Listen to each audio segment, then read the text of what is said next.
So hello class, your next topic is ozone,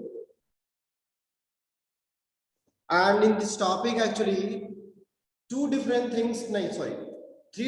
terms and topics are really important for your board concept, for your board, and that is the thermodynamical stability of ozone and oxygen, the oxidizing behavior of ozone, and quantitative analysis of ozone molecule.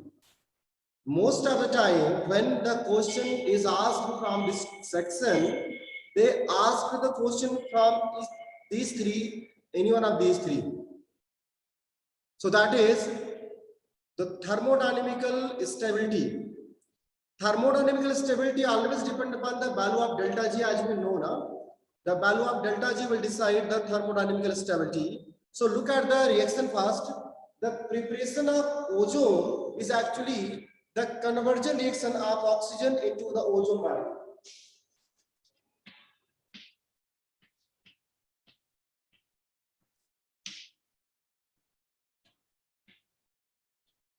The conversion of oxygen molecule into the ozone molecule, and this process is endothermic process.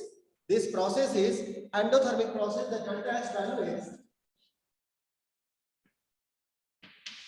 I think, 142 kilojoule per mole. Look at, yes, 142 kilojoule per mole.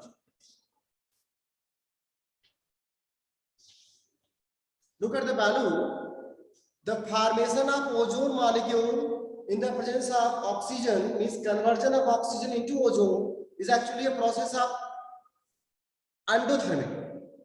And you can see the reaction. The reaction is also a decrease in entropy. 3 molecules of gaseous, 2 molecules of gaseous. So when there is less number of gaseous product, there is always a decrease in entropy. Delta H positive, delta S negative indicates delta H positive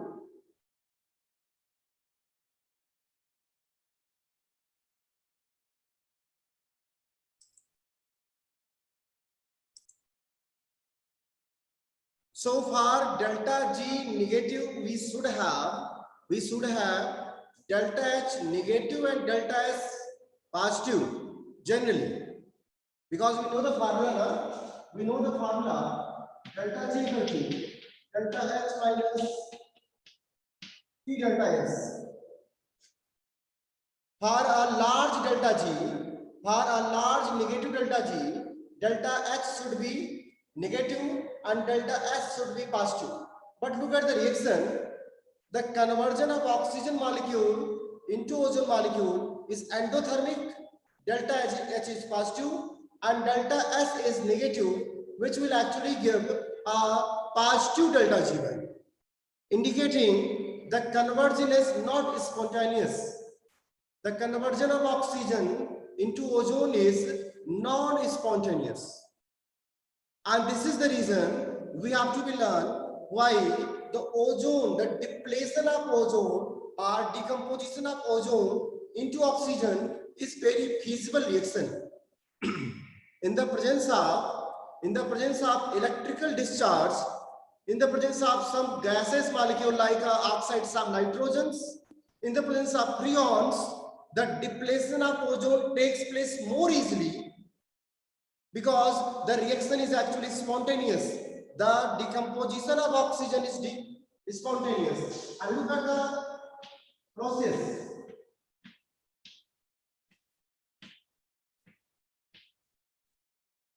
Look at the process. The depletion of ozone, wherever ozone molecule depleted, it will produce oxygen with a nascent oxygen molecule and as well as nascent oxygen. And this oxygen responsible for oxidizing behavior of ozone. This process is spontaneous because now the delta H is negative and delta S is positive. So the depletion of ozone and decomposition of ozone molecule is actually spontaneous reaction than the formation of ozone. So sometimes board asked a question. Board asked a question, and the question is based on when there is given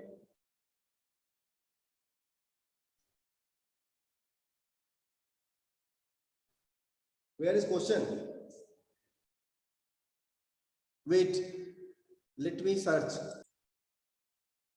The question is thus in the property there is a second paragraph. Ozone is thermodynamically unstable with respect to oxygen since its decomposition into oxygen results in the liberation of heat. Delta H is negative and increase in entropy. Now they ask the question, why the high concentration of ozone can be dangerously explosive? The question is, why high concentration of ozone is explosive? The high concentration of ozone is explosive because whenever there is more concentration of ozone, it will easily and spontaneously will convert into the oxygen and will produce a nascent oxygen. Even the reaction is easily convertible and with a large negative delta G, a very spontaneous process. So whenever there will be a concentration of ozone will increases, that will be dangerously explosive because of the conversion of this process and production of oxygen, nascent oxygen. See, you should be give answer. The ozone is thermodynamically unstable than oxygen.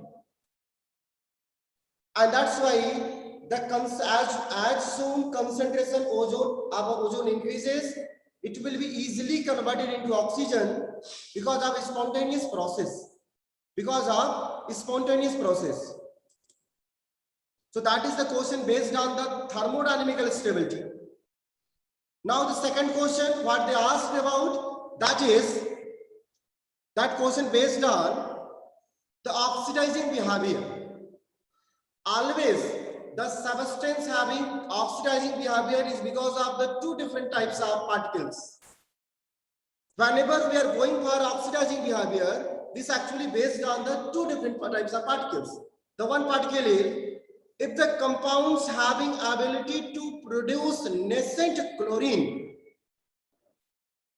and if the compounds having ability to produce nascent oxygen and nascent chlorine means a single unshared atom of oxygen and chlorine which produced during the process, during the reaction. This is not a neutral atom. This is actually produced during the process, unshared oxygen atom. This is the result of the decomposition of any other molecule having ability to produce unshared oxygen. Whenever the process can produce this type of oxygen called nascent oxygen, it will be easily oxidize the substance. So all those substances having tendency to produce nascent oxygen or nascent chlorine, like in the different compounds of chlorine, like a bleaching powder, having tendency to produce chlorine, formula is CaOCl2. So bleaching powder is also a strong reducing agent. Same way, potassium permanganate, potassium dichromate, nitric acid, ozone, all these compounds having tendency to produce nascent oxygen. And they are actually dangerously more stronger oxidizing agent. And they can be used as an oxidizing agent for a different process. Same way, ozone also a stronger oxidizing agent because of the production of this oxygen. So it can be oxidized many of the nonmetals as well as metals into their oxidants. For example, the book given here, lead sulfide and reaction of iodide. Lead sulfide and reaction of iodide. So iodide always oxidizes into two different types of product depending upon the concentration of the oxidizing agent, that is iodide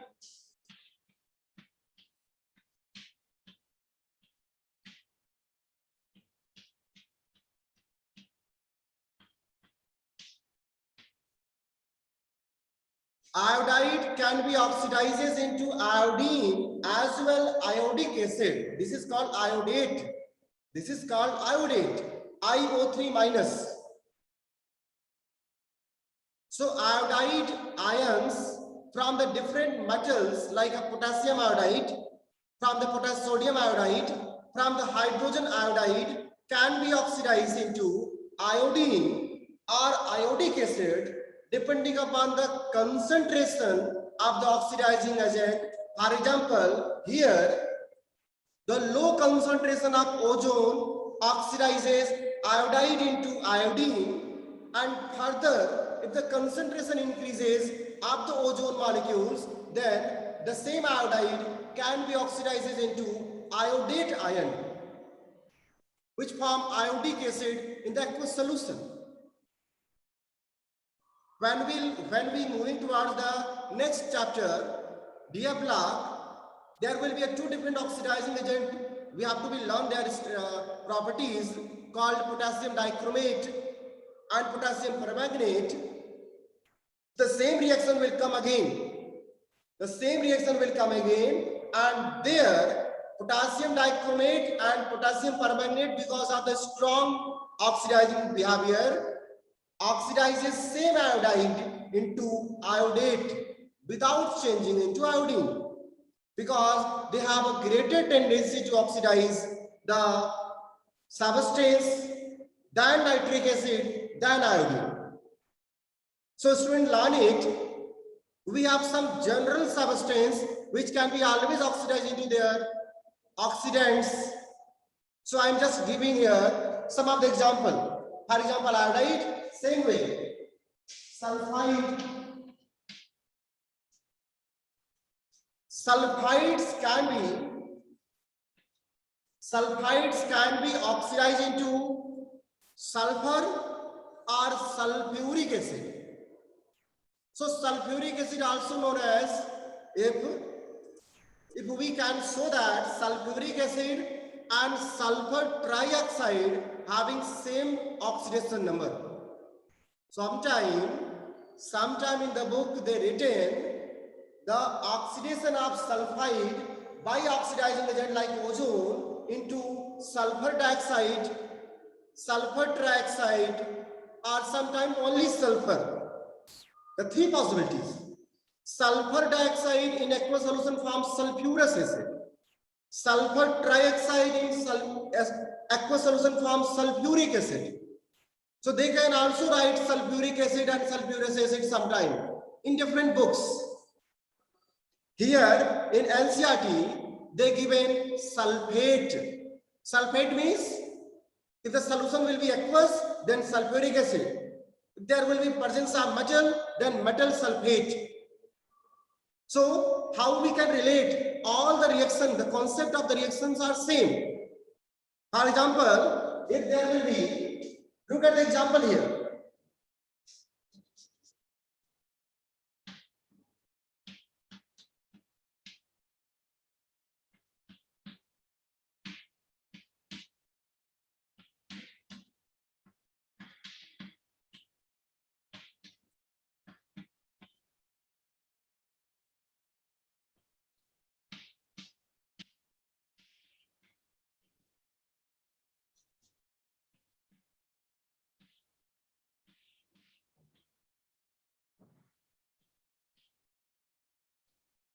Look at the example here.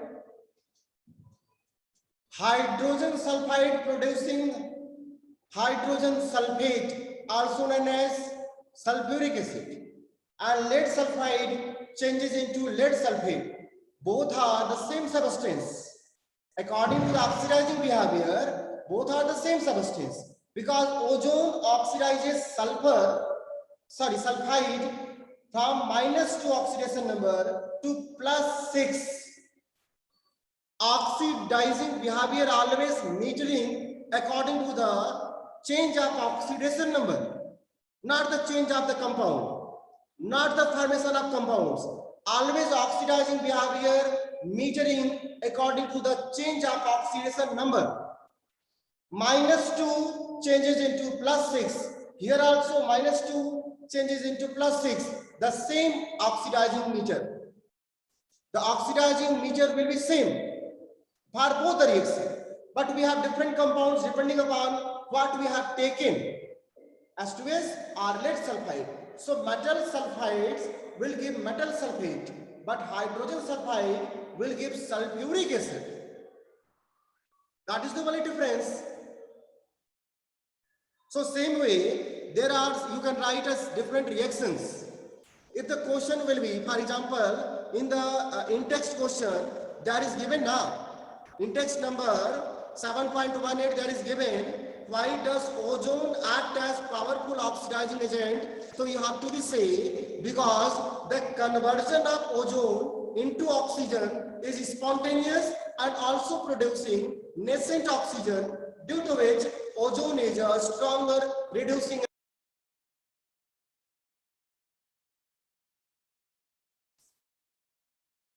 So topic is, we have studied two different concepts of this topic. One is about the thermodynamical stability and discussion, and the other is about the powerful oxidizing behavior. Now the third possibility where the question can be asked or raised, that is the quantitative analysis. How we can quantitative estimation done for ozone. There is a question, how is ozone estimated quantitatively? And this is a very easy question actually. Look at the reaction. Look at the reaction. What we have done. What we have done. If we have taken ozone, ozone will change iodide into iodine. So there will be production of iodine gas. There will be production of iodine vapor first.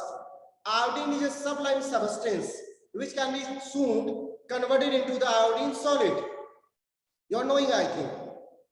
So when ozone is treated with iodide, it will liberate iodine gas or iodine, you can say iodine simply, and that iodine should be estimated with the help of titration with sodium thiosulfate. Sodium thiosulfate. And for that we have to use a buffered, and that is potassium iodide solution. So the topic is, the topic which what they given, that should be underlined because that is most important. From this topic, this is the most important. That is, when ozone react with an excess of potassium iodide,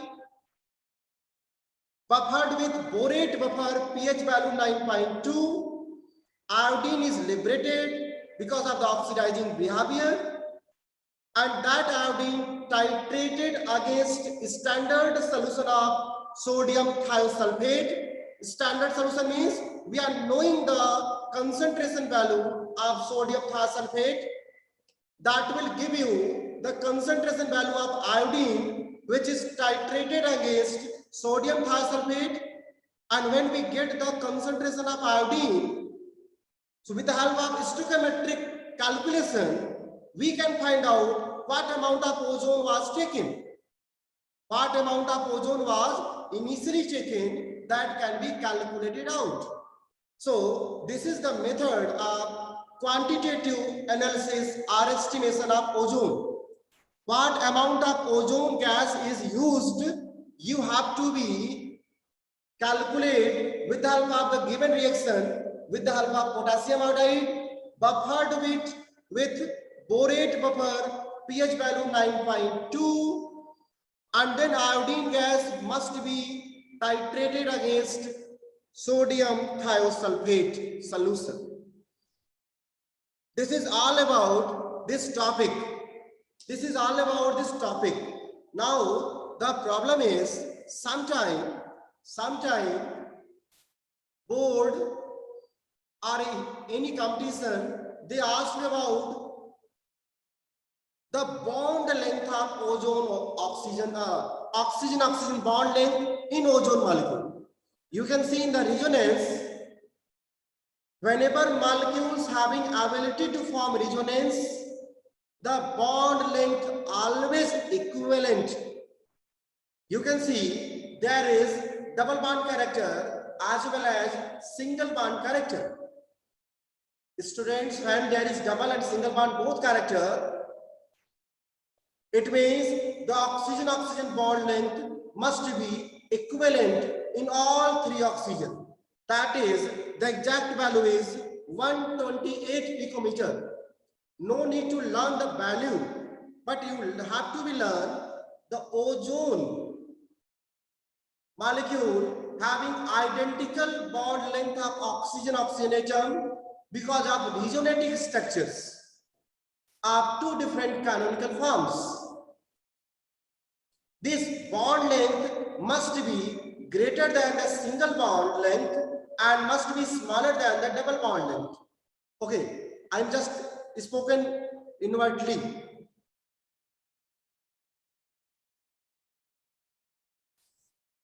Just correct it. Correct it. The bond length must be greater than the double bond length and smaller than the single bond length. That is the case.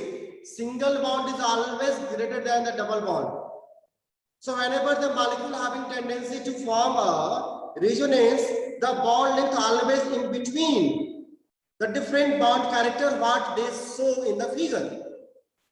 If ozone having double and single both character, so bond length must be in between double and single bond, smaller than single and greater than double. That is 128 picometer. That is also one of the question from this topic. One another thing what they given, that is not important, but you have to be learned. That is ozone depletion. Ozone depletion. So there is one reaction given. One reaction is given here. That is actually the traces of nitrogen oxides stimulate the depletion of ozone molecule into oxygen. Even this reaction is spontaneous. This reaction is spontaneous, but presence of some other traces of particles like preons, like oxide of nitrogen, increase the tendency of depletion of ozone, and due to which the exhaust from the jets, exhaust system of the supersonic jet aeroplanes might be slowly depleting the concentration of the ozone. If they ask a question, how can you say that the exhaust of supersonic jets and aeroplane might be deplete ozone layer? Then you have to be answered there, because these exhaust contains the oxides of nitrogen which actually react rapidly with ozone to deplete ozone molecule into oxygen and nascent oxygen. That will deplete the ozone layer. What about the aerosols contains and refrigerator gases? They contain preons known as difluorocarbon. The chlorofluorocarbon actually. The chlorofluorocarbon, the mixed halide alkanes called haloalkanes, they also actually deplete ozone because they rapidly react with ozone molecules and changes the ozone into the oxygen. This is all about this topic, ozone, from your syllabus. So you have to be mind at least this much topic, concepts from this topic. That is, the shape is angular, the bond length are equivalent in all oxygen atoms, that is 128 picometer, that will be in between double and single bond character because of resonating form. Second, the stability of oxygen, the thermodynamical stability of oxygen is greater than ozone. Third, the ozone is powerful oxidizing agent because of production of nascent oxygen and reaction is spontaneous. Fourth, the oxidizing behavior that will changes iodide into iodine, sulfide into sulfate, and other nonmetals and metals into their respective oxidants. And last, the quantitative estimation is due to when the potassium iodide reacted with ozone in the presence of borate buffer 9.2 pH value, producing iodine that will be titrated against sodium thiosulfate. So this is all about this topic, what you have to learn. We can move towards the next topic. Now. So class, sulfur allotropic forms, there are rhombic sulfur, alpha sulfur, beta sulfur, alpha, beta sulfur. The thing which is important, look at your NCERT book, this topic, the monoclinic sulfur, that is called beta sulfur, there is given one transition temperature for alpha and beta condition. That is only important topic. That is only important line you can say. And that is, I'm going to read out at above 369 Kelvin. Above 369 Kelvin, the beta sulfur is stable, and below it, alpha sulfur is present. Conversely, alpha sulfur is stable below 369 Kelvin and transforms into beta sulfur above this. So sometimes board asked, what is the transition temperature between alpha sulfur and beta sulfur? That is 369 Kelvin. Below 369 Kelvin, alpha sulfur is stable and present. And above 369 Kelvin, the alpha sulfur rapidly transforms into a beta sulfur. So just learn this temperature only between alpha and beta, 369 Kelvin temperature.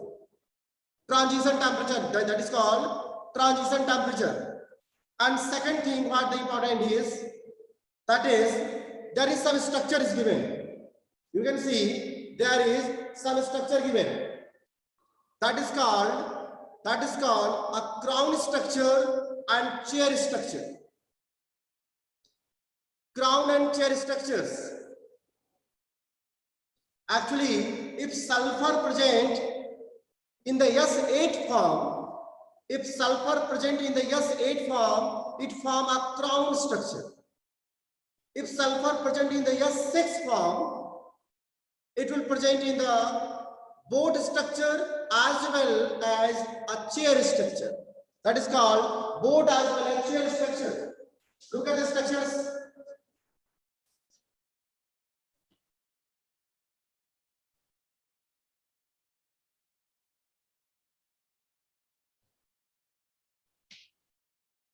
Look at the structures. This is called chair structure.